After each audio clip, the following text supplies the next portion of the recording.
থাইরু বড়া, পেরুগু বড়া, দহি বাল্লা বা আমরা বাঙালিরা বলে থাকি দই বড়া। ধারণা করা হয় যে এই খাবারের উৎপত্তি 500 খ্রিস্টাব্দ পূর্বাদে। দ্বাদশ শতাব্দীর সংস্কৃত এনসাইক্লোপিডিয়ায় মানসোলাসায় এর উল্লেখ পাওয়া যায়। এই সুস্বাদু খাবার ভারতবর্ষে প্রতিটি কোণায় এবং প্রান্তে উপভোগ করা যায়। অনেক উৎসবে, বিশেষ করে গ্রীষ্মকালে যখন দই শরীরের পুষ্টি এবং শীতলতা প্রদান করে, তখনই দই বড়া কিন্তু এক প্রধান খাবার। চলুন তাহলে মায়ের হেসেল থেকে আজকে এই রেসিপিটা করে নেওয়া যাক। কড়াইয়ের ডাল বা বিউলির ডাল আর মুগ ডাল দুটোকেই আগের দিন রাত্রিরে ভিজিয়ে রাখা হয়েছিল। পরের দিন সকালে এটাকে বেটে নেওয়া হয়েছে একটা ফাইন পেস্টে দিয়ে, তার মধ্যে নুন অল্প স্বাদ মতন, আর দেওয়া হয়েছে কালো জিরে 1/4 টিস্পুন, আর দেওয়া হচ্ছে 1/4 টিস্পুন চাট মশলা দিয়ে ভালো করে এই ব্যাটারটাকে ফেটিয়ে নেওয়া হয়েছে। দিয়ে ঢাকা চাপা দিয়ে রাখা হয়েছিল 1 ঘন্টার জন্য। তার মধ্যে আমরা তৈরি করে নিচ্ছি তেঁতুলের জল। তেঁতুলটাকেও ভিজিয়ে রাখা হয়েছিল, দিয়ে ওটা ছিবড়েগুলোকে বাল করে এটাকে আমরা একটা বড় বাটির মধ্যে নিয়ে নিচ্ছি তেঁতুলের পাল্পটা। এর মধ্যে এবারে আমরা অ্যাড করে দিচ্ছি নুন স্বাদ মতন আর জল, 2 কাপ মতন এর মধ্যে জল দিয়ে দেওয়া হয়েছে। দিয়ে ভালো করে এটাকে মিশিয়ে নেওয়া হচ্ছে।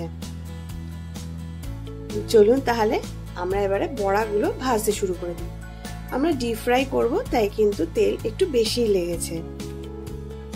রেসিপিটা যদি ভালো লেগে থাকে একটা লাইক, শেয়ার আর সাবস্ক্রাইব করে দেবেন। তেল কিন্তু আমাদের গরম হয়ে এসছে। এবারে এই ব্যাটারটার মধ্যে অল্প একটু হিং দিয়ে দিয়েছি, দিয়ে ভালো করে ব্যাটারটাকে ফেটিয়ে নেওয়া হয়েছে। ব্যাটারটা যখন রাখা হয়েছিল তখনই বেশ কিন্তু ব্যাটারটা ফুলে গেছিল। হিং দিয়ে ভালো করে ফেটিয়ে নিলে আরো কিন্তু বড়াগুলো ফুলে যাবে। দিয়ে তেল গরম হয়ে গেলে এক এক করে কিন্তু বড়াগুলো দিয়ে দেওয়া হচ্ছে। যেরকম ঠিক বড়ি দেওয়া হয় সেরকম করে বড়াগুলো দিয়ে দেওয়া হচ্ছে।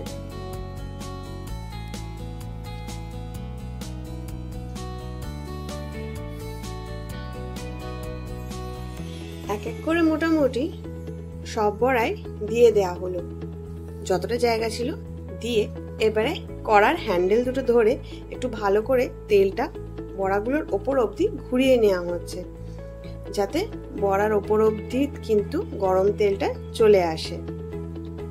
এবারে এক এক করে কিন্তু বড়াগুলোকে ছাড়িয়ে নেওয়া হচ্ছে। এটা কিন্তু লো টু মিডিয়াম ফ্লেমে ভাজা হবে, কারণ ভেতরটা যেন কাঁচা না থেকে যায়। এবারে বড়াগুলো ছেড়ে গেছে, এবার এক এক করে বড়াগুলোকে উল্টে নেওয়া হচ্ছে। একটু খানিকক্ষণ রাখলেই কিন্তু আপনা আপনি বড়াগুলো ছেড়ে যাচ্ছিল।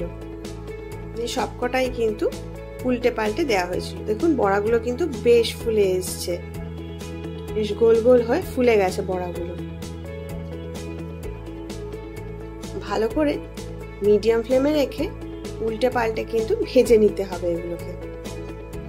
খুব কিন্তু ডিপ ফ্রাই করবো না এগুলোকে, একদম লাল লাল বা কালো কালো করে কিন্তু ফ্রাই হবে না, বেশ হালকা একটা গোল্ডেন ব্রাউন ফ্রাই হবে এগুলো।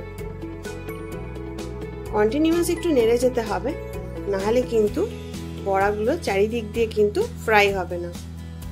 বেশ কিন্তু হালকা হালকা গোল্ডেন ব্রাউন হয়ে এসছে, তাই বড়াগুলোকে এক এক করে তুলে নেওয়া হয়েছে। এবারে বড়াগুলো তোলার সাথে সাথে কিন্তু এগুলোকে এই তেঁতুল জলের মধ্যে ভিজিয়ে দেওয়া হয়েছে, দিয়ে একটু নেড়ে চেড়ে নেওয়া হচ্ছে যাতে বড়াগুলো ডুবে যায়। বড়াগুলোকে একটু চেপে চেপে ডুবিয়ে দিতে হবে। সব বড়া ভেজে তেঁতুল জলে ডুবিয়ে দিয়ে এবারে দইয়ের ব্যাটারটা তৈরি করে নেওয়া হচ্ছে। দই নিয়ে এর মধ্যে বিট নুন দিয়ে দেওয়া হলো, দিয়ে অল্প 1 চিমটে চিনি দিয়ে দেওয়া হলো, যাতে নুনের স্বাদটা ঠিক মতন থাকে। দিয়ে ভালো করে ফেটিয়ে নেওয়া হয়েছে দইটাকে। দিয়ে তেঁতুল জলে ভিজিয়ে রাখা বড়াগুলোকে দইয়ের মধ্যে এক এক করে দিয়ে দেওয়া হচ্ছে। তেঁতুল জলে প্রায় 15 মিনিট থেকে আধ ঘন্টা ভিজিয়ে রাখা হয়েছিল। দিয়ে দইয়ের মধ্যে এবারেতে এগুলোকে এক এক করে দিয়ে দেওয়া হয়েছে। সব উল্টে পাল্টে কিন্তু ভালো করে চারিদিকে বড়াগুলোর দই লাগিয়ে দেওয়া হচ্ছে। দইয়ে কিন্তু একটুও জল দেবেন না, পিওর এটা কিন্তু দইয়ের মধ্যে হবে। পরিবেশনের জন্য ওপর থেকে বিট নুন গুঁড়ো, চাট মশলা গুঁড়ো আর কাশ্মীরি রেড চিলি পাউডার, এই তিনটে কিন্তু অবশ্যই দিয়ে দেবেন। ব্যাস, ছড়িয়ে দিয়ে একটু ফ্রিজে রেখে ঠান্ডা ঠান্ডা সার্ভ করুন গেস্টদের জন্য। গ্রীষ্মকালে গেস্ট আসলে কিন্তু খুব ভালো লাগবে তাদের খেতে। রেসিপিটা ভালো লাগলে একটা লাইক শেয়ার করে দেবেন। আবার একটা নতুন ভিডিও নিয়ে আসছি, একটা নতুন রেসিপি নিয়ে। ভালো থাকবেন। নমস্কার।